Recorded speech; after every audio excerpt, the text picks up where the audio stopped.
کہتے تھے اب ہمارے لیے اجنبی ہو چکی تھی۔ جنگل ہمارا پہلا ٹھکانہ بنا۔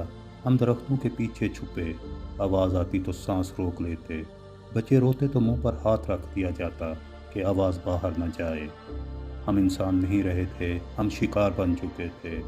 راستے میں اور لوگ ملتے گئے، کوئی زخمی تھا تو کوئی اپنے کسی عزیز کو ڈھونڈ رہا تھا۔ کچھ کے پاس کہانیاں تھیں جو سنائی نہیں جا سکتی تھی۔ ایک بوڑھا شخص بار بار کہہ رہا تھا، ہم نے کیا کیا تھا؟ کسی کے پاس جواب نہیں تھا۔ چند دن بعد ہم ایک دریا کے کنارے پہنچے۔ سامنے سرحد تھی، لیکن سرحد تک پہنچنا بھی آسان نہیں تھا۔ کشتی والے پیسے مانگ رہے تھے، کچھ لوگوں کے پاس کچھ نہیں تھا۔ کچھ نے زیور دے دیے، کچھ نے کپڑے تک اتار کے دے دیے۔ دریا خاموش تھا، لیکن اس کے پانی میں خوف تیر رہا تھا۔ کشتی میں جگہ کم تھی، لوگ ایک دوسرے سے چمٹے ہوئے بیٹھے تھے۔ کسی نے پیچھے دیکھا، دور دھواں ابھی بھی اٹھ رہا تھا۔ ہم جانتے تھے واپسی اب ممکن نہیں۔ جب ہم دوسری طرف پہنچے تو زمین نئی تھی، مگر احساس وہی، ہم بے وطن تھے۔ کوئی استقبال نہیں تھا، کوئی گھر نہیں تھا، صرف خیمے تھے اور لمبی قطاریں۔ کاکس بازار کے قریب پلاسٹک کی شیٹوں کا ایک سمندر پھیلا ہوا تھا۔ ہمیں ایک چھوٹا سا ٹکڑا ملا، کہا گیا یہی آپ کی جگہ ہے۔ زمین کیچڑ سے بھری تھی، بارش آتی تو سب کچھ بہہ جاتا۔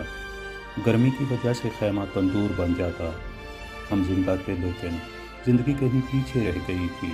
ہر صبح راشن کی قطار لگتی، چاول، دال، تھوڑا سا تیل۔ کبھی کم پڑ جاتا، کبھی دیر ہو جاتی۔ ہم جو کبھی اپنی مچھلی خود پکڑتے تھے، اب امداد کے تھیلے پر زندہ تھے۔ یہ صرف بھوک نہیں تھی، یہ انحصار تھا، اور انحصار انسان کو اندر سے توڑ دیتا ہے۔ رات کو کیمپ میں خاموشی ہوتی، مگر ذہن میں شور ہوتا۔ جلتا ہوا گھر، دوڑتے ہوئے لوگ، چیخیں۔ ہم جسمانی طور پر بچ گئے تھے، مگر اندر سے راکھ ہو چکے تھے۔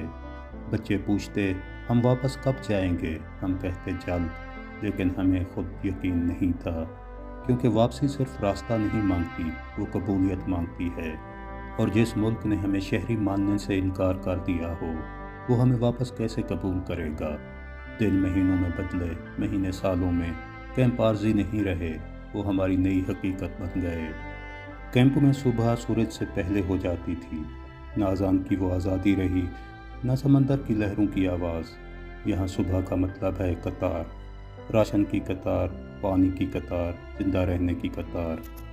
ہم جو کبھی اپنی زمین پر کھڑے ہو کر رزق کماتے تھے، اب امداد کے تھیلے کے انتظار میں کھڑے تھے۔